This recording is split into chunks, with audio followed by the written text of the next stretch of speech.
Welcome to Rock Solid Radio. I'm Linda Hutchinson, the Executive Director of Rock Solid Families. And I'm Merrill Hutchinson, President of Rock Solid Families. And we are excited to have you join us as we talk all things faith, family, and fitness. A special thanks to Maxwell Construction and Mansfield Insurance Agency for their support of Rock Solid Radio, building a stronger community one family at a time.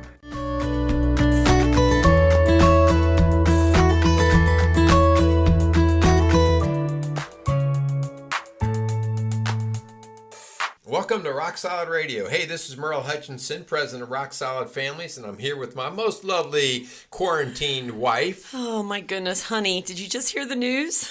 Yeah, I'm over here celebrating. What's the news? Tell everybody the news. Oh, goodness gracious. Well, we're taping this a little early, so by the time that this airs, everybody will know. But yeah, we just found out, and our kids just found out, that there is no school for the rest of the year except for e-learning.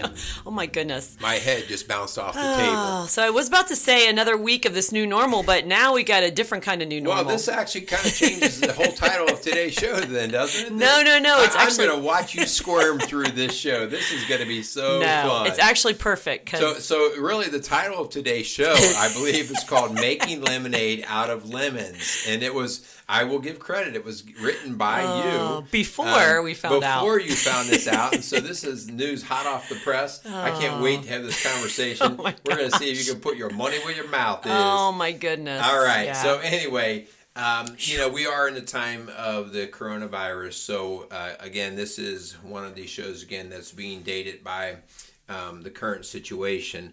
And being in the business that we are, hun, at Rock Solid Families with doing marriage and family coaching and fitness coaching, our business has definitely been impacted by this current situation as we're not able to see people like we typically do. We are doing some phone and Zoom type conferences and sessions, but definitely not at the level that we're used to doing. Also, all of our fitness classes have been canceled. So things are very different. Except, now, I will say, our family is working out, which has been really cool. They love it. So now when they find out that they're going to have to work out even more days a week. Oh, my goodness. Well, it's been good to not only sweat together, but to us to get our butts going again. So that's been good. So we are going to have some conversation today because the conversation is going to center around Corona. At least that's going to be the stimulation of that prompts the talk. But we're going to take it in some different directions in terms of the making lemonade out of lemons, and especially when you find out your kids don't have school for the rest of the school year. Yeah. But like we did last week, hon, I think first we want to first and foremost extend our sympathies to those who have been stricken with this virus, who've lost loved ones, not just to this invisible enemy, but really, hun, I know there's a lot of people out there who have loved ones who are in the hospital, who cannot be by their side. And so if that's you or your family, please know we are praying for you. We also know there's acknowledging millions of people whose livelihood or businesses have been affected by the shutdown of our country. And so we're just praying for you guys as well. We're not trying to minimize or really, take for granted the fact that there's a lot of people out there suffering right now. Right. And, we are talking about the prayer thing, and a lot of people, there are certainly plenty of physical remedies that need to take place, whether you're wearing protective gear or mitigating the challenge here by social distancing, all these different things. But prayer is one of these things that we don't want to discount. I mean, we are called as Christians to pray. In Psalm 91, I'm not sure if you've had the opportunity to read that lately, hun, but Psalm 91 is one of the psalms that involves actually praying through difficult times such as these. What's it say? And it talks about it. I believe it's called the Soldier's Prayer. But I was talking to a gentleman the other day about this, that during the Ebola breakout, I believe it was in Africa, that they started to pray every day the Psalm 91. And basically after 91 days, the country was to be free and clear of Ebola. And not that they predicted that, but after 91 days, they actually found that they were free and clear of Ebola. Wow. Or had it under control. And so when you go through and you read Psalm 91, it really talks about having strength and protection in our God, and giving this all to our God, having faith in our God. So we don't know exactly why all these things happen, but there are physical things that we need to do to make it right and to do our part. But there are also things spiritually to help us with these things that we can't see. Yeah. And a lot of it has to do with our mindset. And we're going to talk a little bit about that today. Like how my mind perceives things is how my body will respond. Right, yeah. Whether it's fear or anger or whatever it is. And so if I allow those things to be generated, fear or anger to be generated and even grown inside of my head, my body will respond. But anyway, we better say thanks to our sponsors before we get into all that. For sure. We want to thank Mansfield Insurance Agency. First, they are one of those essential businesses that are still functioning in our community. They have built a reputation in business on caring and listening and protecting their customers, especially now during this crisis. They began in 1981 by Jim Mansfield and is dedicated to serving individuals and businesses in Indiana, Ohio, and Kentucky. So if you have any kind of insurance need, call Mansfield Insurance Agency at 1-800-230-3927. All right. Also, we would like to thank Maxwell Construction. Maxwell Construction was founded in 1988 by John Maxwell, and since that time, Maxwell Construction has grown and expanded to become among the most recognized commercial construction companies in the tri-state area. What separates Maxwell Construction apart from their competition is their emphasis on being service-oriented to help meet the individual needs of their customers. So whether it's a school, hospital, restaurant, apartment, or retail center, Maxwell Construction is able to meet your construction needs. Call Maxwell Construction today at 812-537-2200. Yeah, and we want to make sure we just reiterate the fact that all of our fitness classes have been canceled to protect the health and safety of our clients. Our office physically is closed, but we're still meeting with individuals and couples and families, doing that remotely right now through FaceTime or Zoom. So please, if you need us, we are still here. We're still in our office, and we still want to help. So please give us a call at 812-576-ROCK. 812-576-ROCK, or you can contact us through our website, rocksolidfamilies.org, because you are not alone and there is help out there. Especially when you find out your kids are not going back to school. Oh, my goodness. We love our children. Yes. Absolutely. But you know what? On today's show, we do want to spend some time really focusing on the blessings that are coming out of this worldwide pandemic. You know, I'm just going to call out for our family.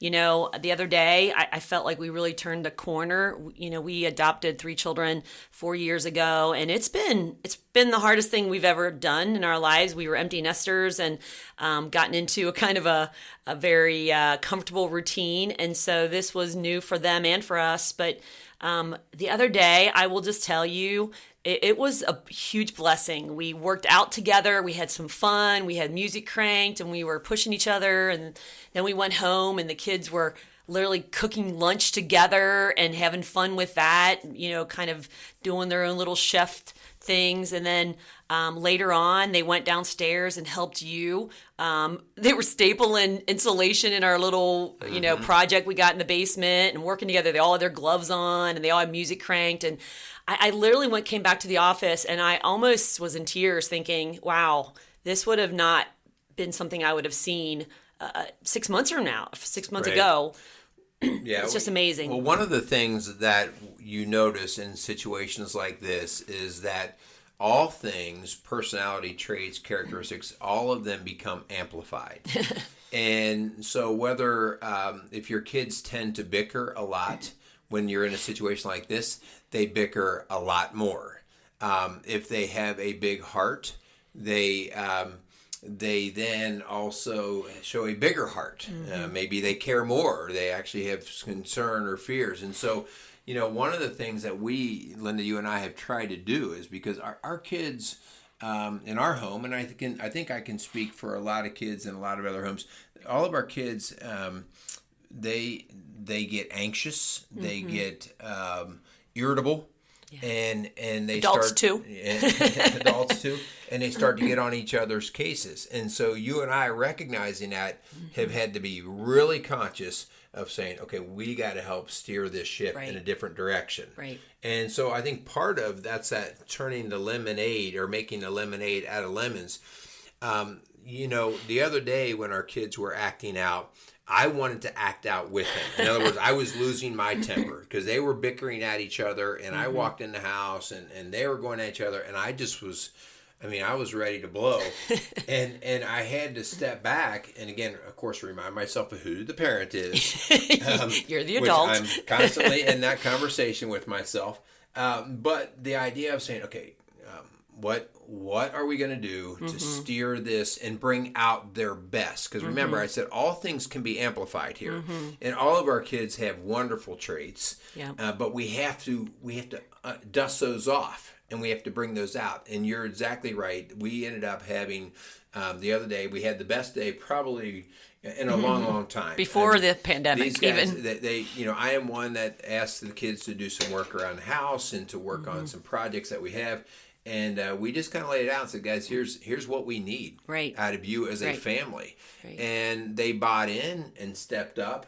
And you know what? We rewarded just with the whole idea of the praise, of the fun. Yeah. I think there was some ice cream involved in that later, too. Ice cream involved. Yeah. But that wasn't something we bribed them with. No, that was something we rewarded them with later on. So, yeah. And it has been a huge blessing in disguise, and we're going to be talking about that. Like, let's just really look at the blessing. And hun, there is an article on our website, actually on our Facebook page, that I shared about really the mindset and how important that mindset is, that we don't let fear and anxiety camp in our minds and our hearts, because it's doing more damage than even this virus is. Yeah. And in our families as well. So we're going to be talking a little bit more about that. But let's talk a little bit about some of the things that we've seen as blessings. And we're not just talking about our family, but the families we've been working with, the families we've seen even on the news or on social media.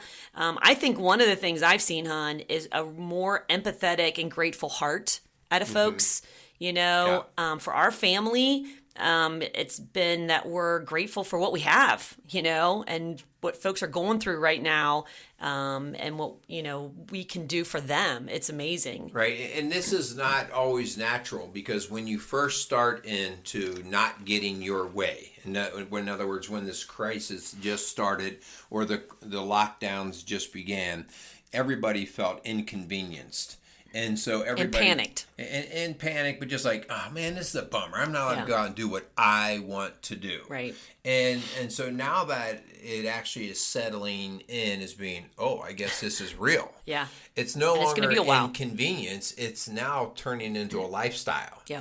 And so we have found it to be extremely important to say to our kids and to each other, this is about perspective. Right. This is about us saying, okay, if this is the way it's going to be, how are we going to look at it? Because if we allow each other and our kids to have the woe is me or the poor attitude, it's just going to compound itself. Right. It's going to make it uglier each day. Yeah. Yeah. Right? We're going to be here together now, obviously, through this whole school year. And so what are you going to focus on? Is what you were worried about last month all that important anymore? Is what you were fighting over last week still an issue? Because you can get so bogged down in the minutia of our lives that we become paralyzed in this fear, this anger, this division. And so really this pandemic has given us a greater perspective on those things that used to occupy so much of our time and our mind and suck, honestly, so much of the energy out of us. Oh, I thought you were just going to leave it at suck. Wow. Okay. So, it is interesting. I'm one that's guilty of going through my news scroll. And right now, anytime, which is very seldom, but anytime I see anything about the election and campaigning, I feel like, wow, who really cares? Yeah. And not that that's not important, but right now it's just not. Right. I'm always like, okay, well, who's the poor journalist that had to put that article out? Because that's not going to get read. Yeah.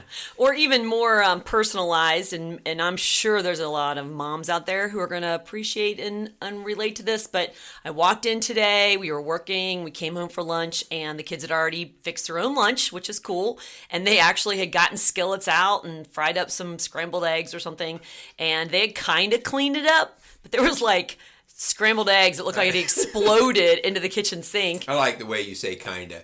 You would have not said kinda a month ago. You're right. Exactly. That's my point. And so it's like, I would usually make a big fuss about that. I probably would have grabbed them from the woods where they were building a fort and say, come in here and clean that mess up. But honestly, I'm like, wow, they cooked lunch for themselves. They kind of cleaned it up. And right now they're outside in a sunny day playing in a fort. So I'm not calling them back in right now. And, what the heck, is it really worth the fuss? So perspective. Helping to keep that perspective. Yeah. One thing that I've noticed has really changed is the pace of life. On our normal work days, we are talking about you get up at a certain time, the kids are off to school, you've got your work day, you've got then practices or church or activities, and so you have a pace that you keep.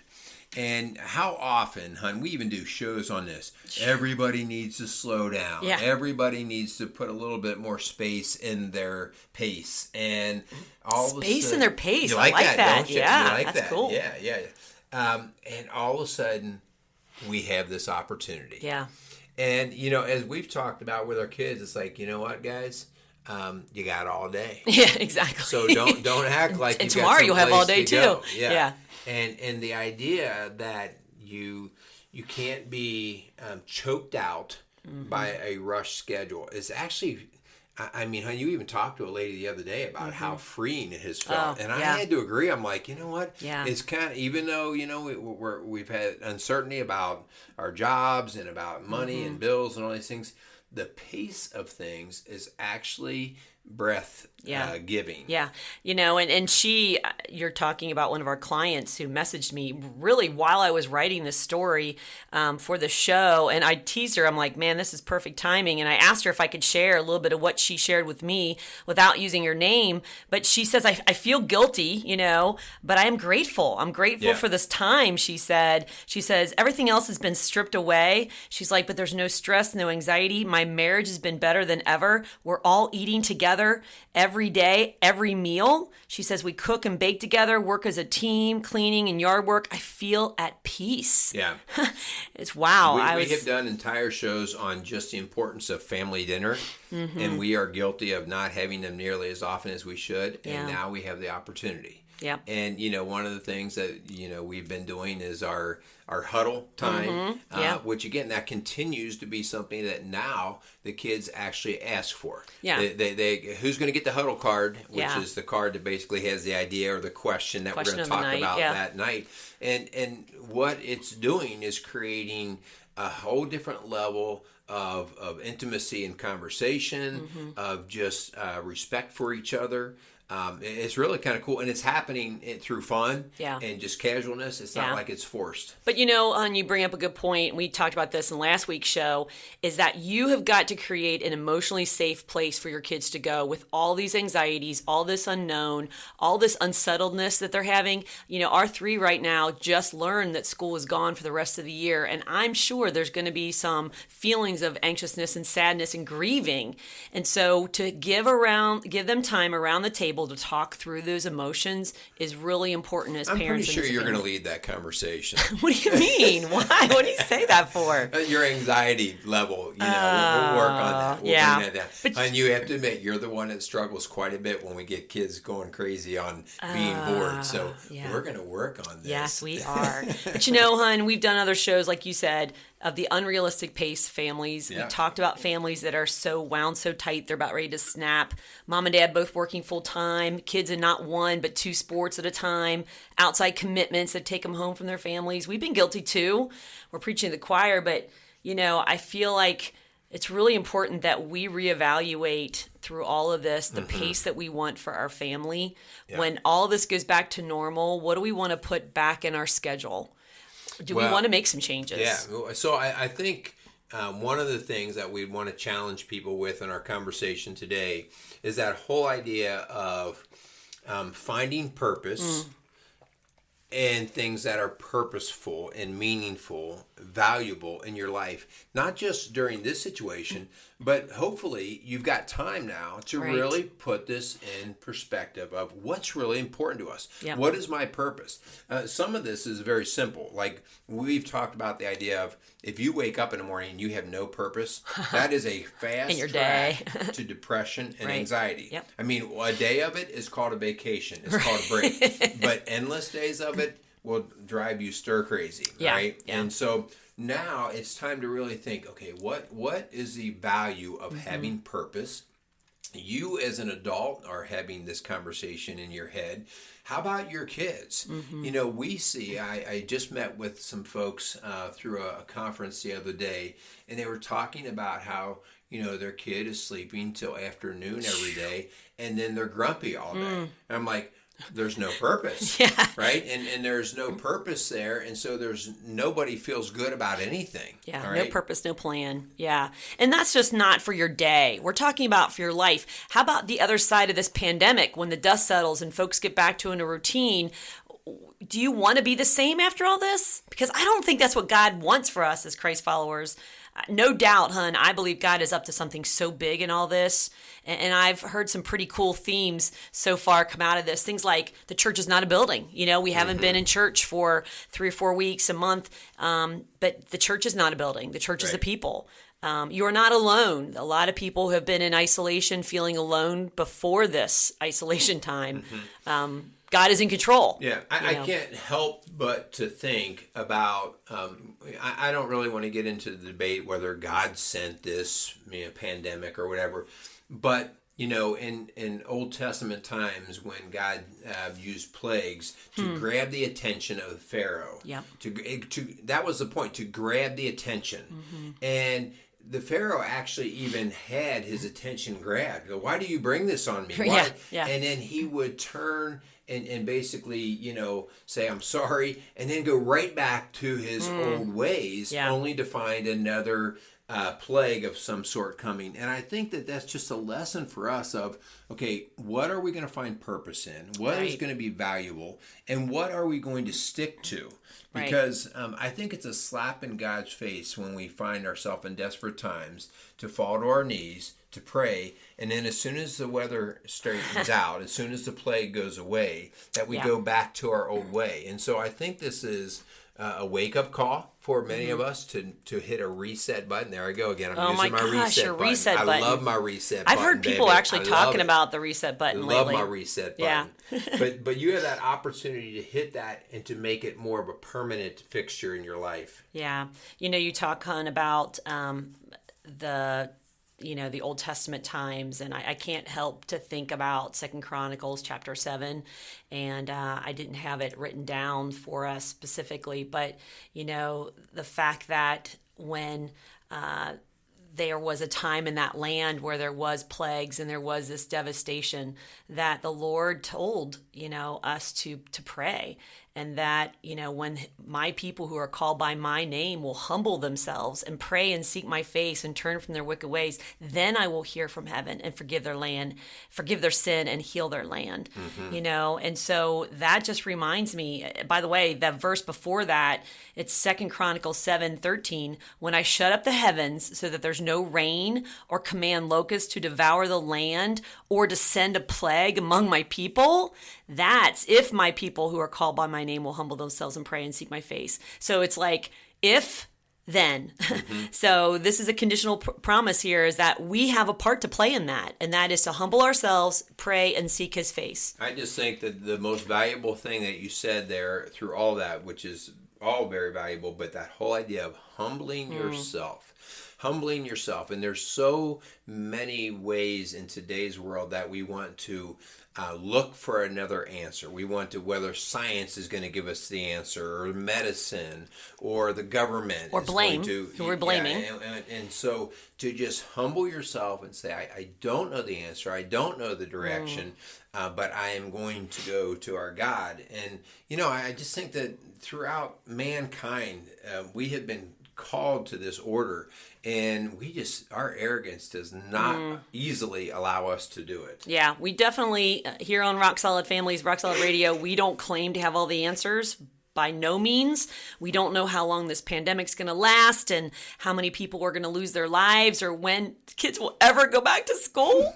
But I thought you were starting homeschooling tomorrow. But, I do believe the Lord has gotten my attention at least, and I'm laser focused on my purpose, our mission here as a family, as a ministry, in our marriage, because as Proverbs 29:18 says, and you said before in classes, and I've said that recently on a YouTube a show I did, where there is no vision, the people perish. And so our mission, our vision is to bring God glory through our words, our actions, our attitude, our ministry, our family, our lives. And that's what we're going to do. Yeah.